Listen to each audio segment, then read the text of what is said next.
Welcome to my channel again. আজকে আমি তোমাদের সামনে যে টপিকটি এনেছি সেটি হলো অক্সিজেন ট্রান্সপোর্ট, এবং এই টপিকটি সত্যি খুব ইম্পর্টেন্ট যারা নিট স্টুডেন্ট এবং তার পাশাপাশি যারা গ্র্যাজুয়েশনের স্টুডেন্ট, আর তার পাশাপাশি সবথেকে বেশি ইম্পর্টেন্ট আমাদের দেহের জন্য। কারণ আমাদের বডিতে যত বেশি ভালো অক্সিজেন ট্রান্সপোর্ট হবে ততই আমরা বেশি বেনিফিট পাবো, কারণ অক্সিজেন আমাদের পাওয়ার। কারণ আমার টিস্যু যত বেশি অক্সিজেন পাবে, হ্যাঁ, যত বেশি অক্সিজেন ইউটিলাইজ করতে পারবে তত বেশি এনার্জি প্রোডাকশন করতে পারবে, তত বেশি আমাদের ফিজিওলজিক্যাল ফাংশনগুলো ওয়েল অর্গানাইজ হবে। তো যাই হোক, আমার এই চ্যাপ্টারের মেন টার্গেট হচ্ছে যে আমরা যে অক্সিজেনকে ইনহেল করি সেই ইনহেল অক্সিজেন কিভাবে আলটিমেটলি লাং থেকে সারা বডিতে ছড়িয়ে যায়, এবং সে আমার সারা বডিতে ছড়ানোর পাশাপাশি বিভিন্ন টিস্যু বা অর্গান কিভাবে সেটাকে ইউটিলাইজ করে, সেটাই এখানে মেন উদ্দেশ্য।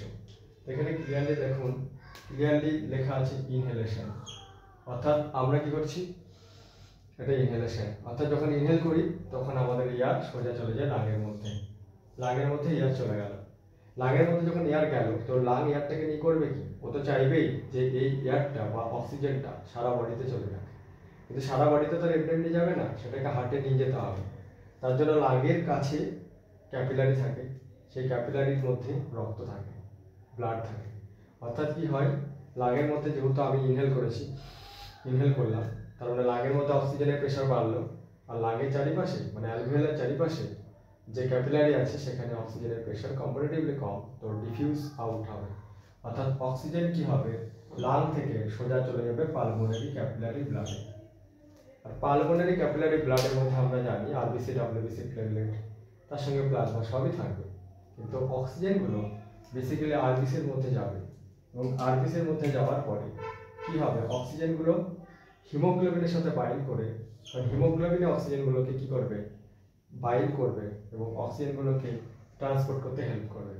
আর একটা হিমোগ্লোবিন 4 অণু অক্সিজেনকে ম্যাক্সিমাম ট্রান্সপোর্ট করতে পারে, তার মানে যার যত বেশি হিমোগ্লোবিন সে তত বেশি অক্সিজেনকে নিতে পারবে। তার মানে আলটিমেটলি বোঝা গেল যে আমাদের লাং থেকে অক্সিজেনগুলো সোজা ক্যাপিলারিতে এলো, এবং ক্যাপিলারির মধ্যে থাকা আরবিসির মধ্যে ঢুকলো, এবং সেই আরবিসির মধ্যে থাকা হিমোগ্লোবিনের সাথে বাইন্ড করলো, এবং বাইন্ড করার পরে সেই ব্লাডটা সোজা চলে এলো হার্টের মধ্যে। কারণ হার্টে আসতে হবে, নাহলে সেটা তো পাম্প আউট হবে না। হার্টের মধ্যে যখন এলো তখন হার্ট কি করলো, পাম্প আউট করলো। আর হার্ট যখন ব্লাডটাকে পাম্প আউট করলো তখন পুরো অক্সিজেন যুক্ত ব্লাড, অর্থাৎ HbO2 এই যে ফর্ম, সেই ফর্মটা আর্টারি বা আর্টারিয়ালের থ্রু দিয়ে কোথায় পৌঁছা হবে, টিস্যুর কাছে পৌঁছা হবে। কিন্তু আমরা জানি যে আর্টেরিয়াল যেখানে এন্ড হয় সেটাকে ক্যাপিলারি বলি, কারণ ক্যাপিলারির কাছে এক্সচেঞ্জ হয়। সেটা কিভাবে এক্সচেঞ্জ হয় সেটা আমি পরে আসবো। তো আলটিমেটলি কি হলো, যখনই হার্ট পাম্প করলে কি হলো, ব্লাডটা একদম চলে এলো বাইরে, হার্টের বাইরে, এবং আলটিমেটলি সেটা ক্যাপিলারির কাছে যখন আসলো, সেই ক্যাপিলারির কাছে যেটা হচ্ছে অক্সিজেন ডিফিউজ আউট করছে। অর্থাৎ ক্যাপিলারির কাছ থেকে অক্সিজেনগুলো হিমোগ্লোবিনের কাছ থেকে ছেড়ে টিস্যুর মধ্যে ঢুকে গেল, এবং টিস্যু কি করছে, সেই অক্সিজেনগুলোকে ইউটিলাইজ করছে এবং এনার্জি প্রোডাকশন করছে। এবং আমরা জানি যে সেই অক্সিজেন চেঞ্জ হয়ে কার্বন ডাইঅক্সাইডে কনভার্ট হয়। অর্থাৎ কি হলো, সেই কার্বন ডাইঅক্সাইড, কারণ আমরা জানি সেলুলার রেসপিরেশন এটা হয়, তার মানে টিস্যুতে যে কার্বন ডাইঅক্সাইডগুলো তৈরি হলো সেই কার্বন ডাইঅক্সাইডগুলো ফার্দার ক্যাপিলারিতে আসলো ডিফিউজ করে, কারণ কার্বন ডাইঅক্সাইডের সেই মুহূর্তে প্রেশার ওখানে বেশি। তাহলে টিস্যুতে কার্বন ডাইঅক্সাইড ছিল, সেটা বেরিয়ে গেলো ক্যাপিলারিতে, এবং সেটা ক্যাপিলারির থ্রু দিয়ে, ক্যাপিলারি থেকে আমরা জানি যেটা শুরু হয় সেটা ভেন, এবং সেই ভেনের থ্রু দিয়ে সে আলটিমেটলি কোথায় এলো, আবার চলে এলো হার্টের মধ্যে। ঠিক আছে, এই হার্টের মধ্যে চলে এলো, এবং এই যখন হার্টের মধ্যে আসলো, হার্ট তখন কি করলো, সেই ব্লাডটাকে পাম্প করলো, এবং সেই কার্বন ডাইঅক্সাইড যুক্ত ব্লাড, মানে আসলে বাইকার্বনেট ফর্মে থাকে, আমি লিখেছি HCO3-, অর্থাৎ HCO3- এই আয়নগুলো লাংয়ের যে ক্যাপিলারি আছে সেই লাংয়ের ক্যাপিলারির কাছে আসবে, এবং লাংয়ের যে ক্যাপিলারি সেই লাংয়ের ক্যাপিলারি থেকে ওই যে HCO3- ওটা কার্বন ডাইঅক্সাইডে কনভার্ট হবে, তারপরে যখন এক্সপিরেশন হবে, অর্থাৎ যখন চেস্ট ক্যাভিটি কোলাপস করবে, তখন সেটা কিন্তু বাইরে এক্সহেলেশন করে বেরিয়ে যাবে। তাহলে এইটুকু বোঝা গেল, আমরা যখন ব্রিথ ইন করি তখন অক্সিজেনগুলো কি হয়, লাংয়ের মধ্যে আসে এবং লাং থেকে ডিফিউজ আউট করে, এবং সেই লাংয়ের সারাউন্ডিংসে থাকে ক্যাপিলারিতে আসে, এবং সেই ক্যাপিলারির হিমোগ্লোবিন কি করে, অক্সিজেনগুলোকে ট্রান্সপোর্ট করে HbO2 ফর্মে, এবং সেটা ট্রান্সপোর্ট করে নিয়ে গিয়ে হার্টের কাছে নিয়ে যায়। হার্ট যখন পাম্প করে তখন হার্ট থেকে ব্লাডটা সারা বডিতে ছড়িয়ে যায়, এবং সারা বডিতে অক্সিজেন দরকার, কিন্তু হিমোগ্লোবিন তো অক্সিজেনটাকে ধরে বসে আছে, তাহলে অক্সিজেনটা পাবে কি করে? কিন্তু আমরা দেখতে পাচ্ছি যে টিস্যুর কাছে যে ক্যাপিলারি আছে সেখানে অক্সিজেনগুলো অটোমেটিক্যালি রিলিজ করছে এবং টিস্যুর মধ্যে ঢুকে যাচ্ছে। এবং যখনই টিস্যুর মধ্যে ঢুকে যাচ্ছে তখন দেখা গেল যে আলটিমেটলি সেখানে কার্বন ডাইঅক্সাইড তৈরি হচ্ছে এবং সেই কার্বন ডাইঅক্সাইডগুলো টিস্যু থেকে আবার বেরিয়ে আসছে ক্যাপিলারিতে, এবং সেই কার্বন ডাইঅক্সাইডগুলো বাইকার্বনেট ফর্মে সোজাসুজি চলে আসছে হার্টে, এবং হার্ট থেকে আবার অ্যালভিওলাই ক্যাপিলারিতে, এবং অ্যালভিওলাই ক্যাপিলারিতে বাইকার্বনেটগুলো কার্বন ডাইঅক্সাইডে কনভার্ট হচ্ছে এবং তারপরে সেটা বাইরে বেরিয়ে যাচ্ছে। এখানে আমার মেন টপিকটাই হচ্ছে যে আমরা দেখব যে কিভাবে হিমোগ্লোবিন অক্সিজেনের সাথে বাইন্ড করছে এবং আলটিমেটলি সেই হিমোগ্লোবিন কম্পাউন্ড যখন টিস্যুর কাছে আসছে, কি ইন্টারেস্টিংলি সেই হিমোগ্লোবিন অক্সিজেনটা টিস্যুকে ছেড়ে দিচ্ছে। মানে যখন লাঙের কাছে থাকছে তখন কিন্তু অক্সিজেনগুলোকে ধরছে, আর টিস্যুর কাছে যখন সে ছেড়ে দিচ্ছে, আমরা এটাই দেখাবো, মানে আমি এটাই দেখাবো যে হিমোগ্লোবিন কিভাবে অক্সিজেনকে ট্রান্সপোর্ট করছে এবং কিভাবে সেই অক্সিজেনকে ডেলিভারি করছে। তো সেটাই আমার দেখানোর মেন টার্গেট। তো আমি আপাতত এটাকে মুছে দিলাম, এবারে আসল মেকানিজমটা দেখাবো, এই ঘটনাটা কি ঘটছে। তো ভালো করে যদি দেখা যায় যে কীরকম ঘটনাটা ঘটছে, সত্যি ইন্টারেস্টিং, কারণ পুরোটা ডিপেন্ড করছে টার্মস অ্যান্ড কন্ডিশনের উপর। কারণ যদি দেখা যায় ইনহেলেশনের সময় যখন অক্সিজেনটা আসছে না, এ কি করছে, হিমোগ্লোবিনের সঙ্গে অক্সিজেন বাইন্ড করে HbO2 তৈরি করে, আর এই HbO2 আবার একটা অক্সিজেনকে বাইন্ড করে HbO4 তৈরি করে, এবং তারপরে আবার HbO6 তৈরি করে, এবং দেন HbO8 তৈরি করে। তাহলে ঘটনাটা হচ্ছে যে একটা হিমোগ্লোবিন যদি আমরা দেখি, এই যে হিমোগ্লোবিনের যদি এটা স্ট্রাকচার, এগুলো যদি পকেট হয়, এই চারটে পকেটই বন্ধ থাকে। এই চারটে পকেটকে ওপেন করতে গেলে এক একটা পকেট এক একভাবে ওপেন হয়, মানে কনসিকিউটিভলি ওপেন হয়। এটা প্রেশার যত বাড়বে অক্সিজেনে তত এটা এরকম ওপেন হতে থাকবে। তার মানে একটা জিনিস বোঝা গেল, এইভাবে কি হবে, একটা টাইম চারটেই ওপেন হয়ে যাবে, চারটেই।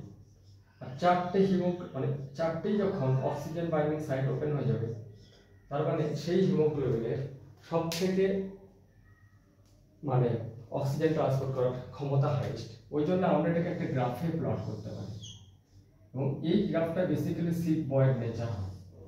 কেন সিগময়েড নেচার হয়? কারণ আমরা জানি এখানে পার্শিয়াল প্রেশার অফ অক্সিজেন, আর এখানে আছে আবার হিমোগ্লোবিন, হিমোগ্লোবিন ফর্মেশন বলা যেতে পারে, বা হিমোগ্লোবিন স্যাচুরেশন উইথ অক্সিজেন বলা যেতে পারে। তার মানে আমরা যদি ভালো করে দেখি গ্রাফটা, পার্শিয়াল প্রেশার অফ অক্সিজেন যত বাড়ছে আমরা দেখতে পাচ্ছি প্রথমে স্লো মোশনে HbO2 ফর্মেশন, তারপরে এখানে কিন্তু ভেরি ফাস্ট মানে অ্যাসিলারেশন হচ্ছে, তারপরে এটা স্টেডি হয়ে যাচ্ছে। তার মানে আমরা দেখতে পাচ্ছি এখানে একটা ল্যাগ ফেজ আছে, তারপরে লগ ফেজ আছে, তারপরে স্টেশনারি ফেজ আছে। এই ফেজ কেন হলো, মানে কেন পার্শিয়াল প্রেশার অফ অক্সিজেন বাড়ার সাথে সাথে HbO2 ফর্মেশন একই স্পিডে হলো না? কারণ হলো যখন পার্শিয়াল প্রেশার অফ অক্সিজেন কম থাকে তখন হিমোগ্লোবিনের বাইন্ডিং সাইট একটাই খোলা থাকে, যার জন্য হিমোগ্লোবিনের অক্সিজেনের সাথে যে স্যাচুরেশন সেটা রেটটা কম থাকে। কিন্তু যত পার্শিয়াল প্রেশার অফ অক্সিজেন বাড়তে থাকে তত এর বাইন্ডিং সাইট ওপেন হতে থাকে, যার ফলে কি হচ্ছে যে এই পয়েন্টগুলোতে যেহেতু পার্শিয়াল প্রেশার অফ অক্সিজেন বাড়ছে, তাই হিমোগ্লোবিনের অক্সিজেনের সাথে স্যাচুরেশন হওয়ার টেন্ডেন্সিটাও বাড়ছে। আর এইরকম টাইমটাতে আর কিছু চেঞ্জ হচ্ছে না, কারণ ম্যাক্সিমাম চারটা ওপেন হয়ে গেছে। এটাকে বলা হয় হিমোগ্লোবিন স্যাচুরেশন কার্ভ। অর্থাৎ এখানে আমরা দেখতে পাচ্ছি সিগময়েড নেচারটা হওয়ার পেছনে কারণ কি। কিন্তু ইন্টারেস্টিং ব্যাপার হলো যে আমরা দেখতে পাচ্ছি এই যে স্ট্যাটিক কন্ডিশনটা আমরা দেখতে পাচ্ছি, এই কন্ডিশনে কি হচ্ছে, হিমোগ্লোবিনের মধ্যে চারটা অক্সিজেনই অলরেডি লেগে গেছে। কিন্তু চারটা অক্সিজেন যখন লেগে গেল তো ভালো কথা, কেন? কারণ যেহেতু এই ঘটনাটা লাংসের কাছেই হচ্ছে, কারণ লাংস থেকে অক্সিজেনগুলো ক্যাপিলারিতে আসছে এবং ক্যাপিলারির মধ্যে থাকা হিমোগ্লোবিন কি করছে, এই অক্সিজেনগুলোকে অ্যাটাচ করছে। তাহলে আমি যদি বলি এই ঘটনাটা কোথায় হচ্ছে, এই ঘটনাটা এই মুহূর্তে হচ্ছে হিমোগ্লোবিনের সঙ্গে হচ্ছে, এবং ঘটনাটা হচ্ছে অ্যালভিওলাই ক্যাপিলারির কাছে। তাহলে এখানে কি হচ্ছে, হিমোগ্লোবিনের সাথে অক্সিজেনটা আটকে যাচ্ছে। এটা হওয়া উচিত, আটকে যাক, কিন্তু আমরা জানি এটা আটকে থাকলে হবে না। কেন আটকে থাকলে হবে না? কারণ সেটাকে ডেলিভারি করতে হবে, তাই না? ওই জন্য আমরা দেখতে পেলাম এই গ্রাফটাকে স্ট্রং করতে গেলে যে ফ্যাক্টরসগুলো কাজ করে, বলা হচ্ছে পিএইচ যদি বেশি হয় টেম্পারেচার যদি কম হয়, 2-3 ডিপিজি যদি কম হয়, partial pressure of carbon dioxide যদি কম হয়, H+ যদি কম হয়, এতগুলো ফ্যাক্টরস যদি কম থাকে, এটা কম, অর্থাৎ আমরা দেখতে পাচ্ছি যদি পিএইচ বেশি হয়, টেম্পারেচার কম হয়, 2-3 ডিপিজি কম থাকে, partial pressure of carbon dioxide কম থাকে, H+ যদি কম থাকে, তাহলে হিমোগ্লোবিনের সাথে অক্সিজেনের রিঅ্যাকশনটা কি হবে? অ্যাসিস্ট হবে, অর্থাৎ এটা স্ট্রং হবে। অর্থাৎ হিমোগ্লোবিনের সাথে অক্সিজেনের যে স্যাচুরেশন কার্ভ সেটা কি হবে?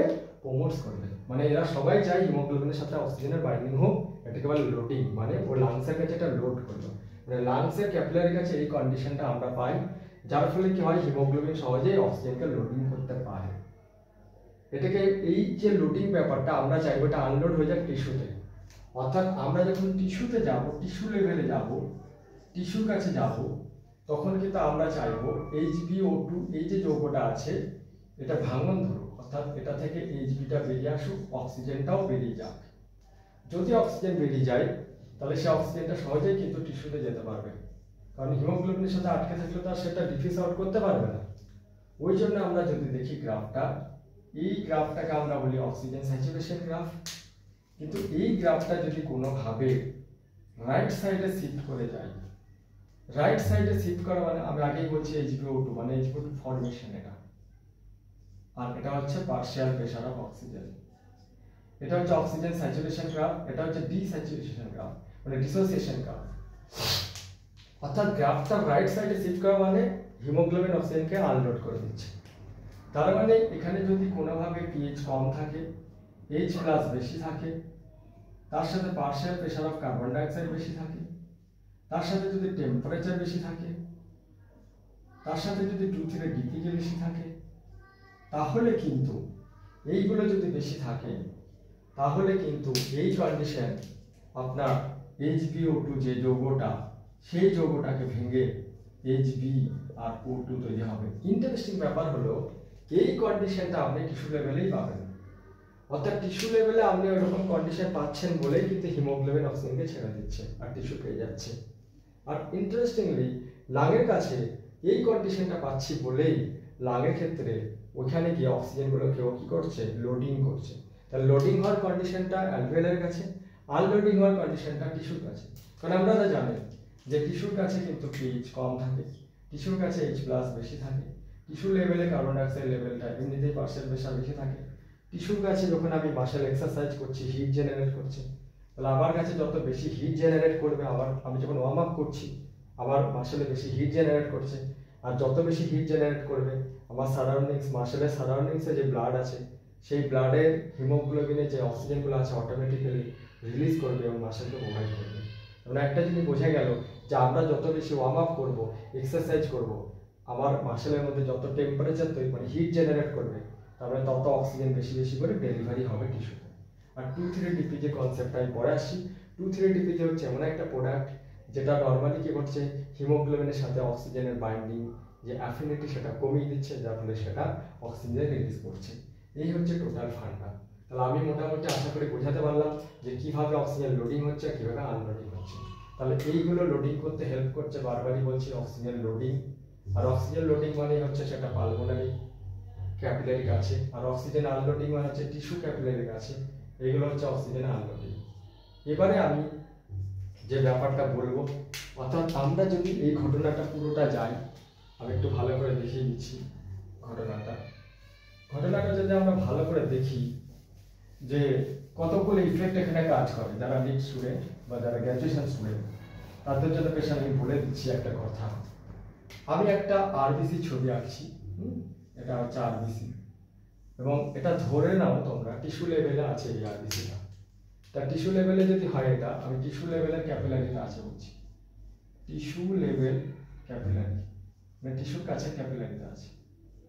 তা টিস্যু লেভেলে যদি ক্যাপিলারিতে হয়ে যায় এটা, তা নিশ্চয়ই তোমরা বুঝতে পারছো partial pressure of carbon dioxide এখানে বেশি আছে, H+ বেশি আছে, টেম্পারেচার বেশি আছে, তোমরা বুঝতে পারছো। তারপরে এখানে বুঝতে পারছো অক্সিজেন ডিসোসিয়েশন কার্ভে রাইট সাইডে শিফট করবে। যাই হোক, আমরা জানি HbO2 এটা এসছে থ্রু ট্রান্সপোর্ট, এটা টিস্যু। টিস্যু কি করেছে, এখান থেকে কার্বন ডাইঅক্সাইড তৈরি করেছে। সেই কার্বন ডাইঅক্সাইডটা কোথায় গেল, আরবিসির ভেতরে গেল। এটার নাম কি তাহলে, আরবিসি মানে রেড ব্লাড সেল। তাহলে আরবিসির মধ্যে যেই কার্বন ডাইঅক্সাইডটা গেল, কার্বন ডাইঅক্সাইডের সঙ্গে জলের রিঅ্যাকশন হয়। এখানে একটা এনজাইম থাকে এবং কার্বনিক অ্যানহাইড্রেজ এটা H2CO3 তৈরি করে। এই H2CO3 কি তৈরি করে, একটা বাইকার্বনেট ভেঙে দেয়, একটা বাইকার্বনেট একটা H+ তৈরি করে। এই বাইকার্বনেট তখন কি হয়, প্লাজমাতে আসে, এটা প্লাজমা। তাহলে প্লাজমাতে কি হলো, এই বাইকার্বনেট এলো। তার মানে আসল ব্যাপারটা কি হলো, কার্বন ডাইঅক্সাইডটাই বাইকার্বনেট ফর্মে প্লাজমাতে এলো। আর যখন একটা বাইকার্বনেট বের হলো, একটা ক্লোরাইড এখানে ঢুকলো, এটাকেই বলা হয় ক্লোরাইড শিফট ফেনোমেনা। এই যে ক্লোরাইড শিফট ফেনোমেনা, তাহলে এটা বোঝা গেল কার্বন ডাইঅক্সাইড ট্রান্সপোর্টের সাথে কানেকশন হলো এটা। আর এই যে H+টা আমরা দেখতে পাচ্ছি, এই H+টা তখন কি করবে, এই H2 সাথে কানেক্ট করবে, দেন HB তৈরি করবে। তাহলে HB তৈরি করলাম আর অক্সিজেনটাকে রিলিজ করে দিল। ওই জন্য আমি বলেছিলাম H+ যত বাড়বে তত HBO2 ভাঙন ধরবে এই রিঅ্যাকশনের থ্রুতে, আর সেই অক্সিজেন ডিফিউজ আউট করে টিস্যুর মধ্যে ঢুকে যাবে। এবারে ঘটনাটা দেখা গেল, এই যে H+ এর কথাটা আমি বললাম, অর্থাৎ এটা pH এর প্রভাব, তাই না? এই ঘটনাটা, এই ইফেক্টটা, অর্থাৎ আমরা যদি গ্রাফটা দেখি, অক্সিজেন স্যাচুরেশন গ্রাফ এরকম হয়, কিন্তু টিস্যু লেভেলের কাছে অক্সিজেনের প্রতি অ্যাফিনিটি কমে এরকম হয়ে যাচ্ছে।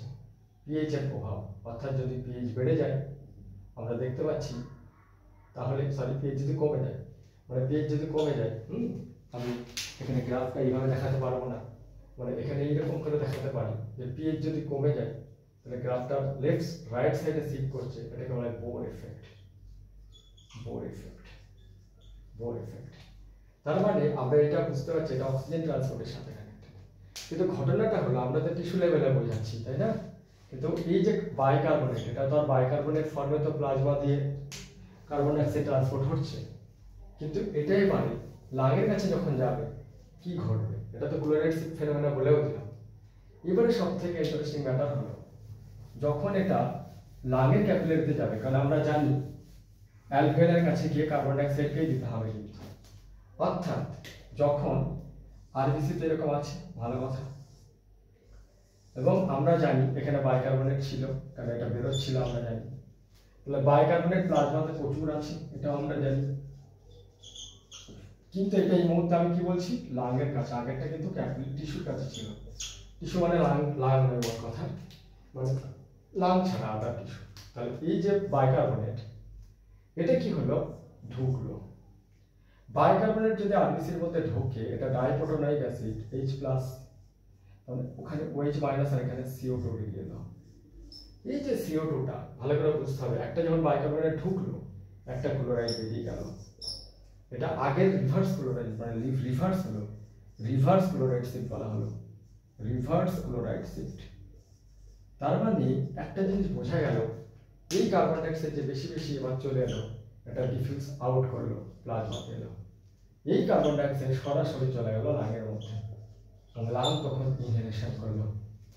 আমি আমার মনে হয় এই ভিডিওটাকে যদি স্লো মোশনে আস্তে আস্তে করে দেখে, অনেকটাই কনসেপ্ট ক্লিয়ার হয়ে যাবে। আমি ক্লিয়ারলি বলছি আমার যে কনসেপ্ট, মানে আমি যেটা তোমাদের নলেজটা দিলাম, ক্লিয়ারলি বলে দিলাম যে ফ্যাক্টরস এখানে সব কিছু, হিমোগ্লোবিন অক্সিজেনকে লোড করছে, একটা জায়গায় আনলোড করছে, আর একটা জায়গায় আমরা দেখতে পাচ্ছি কার্বন ডাইঅক্সাইড বাইকার্বনেট ফর্মে প্লাজমা দিয়ে ট্রান্সপোর্ট হচ্ছে, সেই বাইকার্বনেটটা কিন্তু একদম পালমোনারি ক্যাপিলারি কাছে গিয়ে কার্বন ডাইঅক্সাইডে কনভার্ট হয়ে সেটা আবার বাইরে বেরিয়ে যাচ্ছে। নিটের পরীক্ষাতে কারোর যদি এরকম কনসেপ্ট চলে আসে, অক্সিজেন স্যাচুরেশন কার্ভটা তো বোঝালাম, অক্সিজেন এলো, অক্সিজেনের সাথে হিমোগ্লোবিনের রিঅ্যাকশন কাইনেটিক্সটাই হচ্ছে oxygen saturation curve. Oxygen saturation curve straight line হয়নি, তার একটাই কারণ, যেহেতু ওখানে আলটিমেটলি আমরা যেটা দেখলাম সেটা হচ্ছে সিগময়েড গ্রাফ, কারণ 4টে অক্সিজেনের বাইন্ডিং সাইট ছিল এখনো হিমোগ্লোবিন। তো এই ভিডিওটা সবাই ভালো করে দেখো, কোনো জায়গায় কোনো ডাউট হলে কমেন্টে জানাও, ঠিক আছে? তো আমি আশা করছি ভালো করে এক্সপ্লেনেশন দিয়ে দেবো, কোনো রকম সাহায্য লাগলে আমাকে কমেন্ট বক্সে জানাবে। ওকে, থ্যাংক ইউ।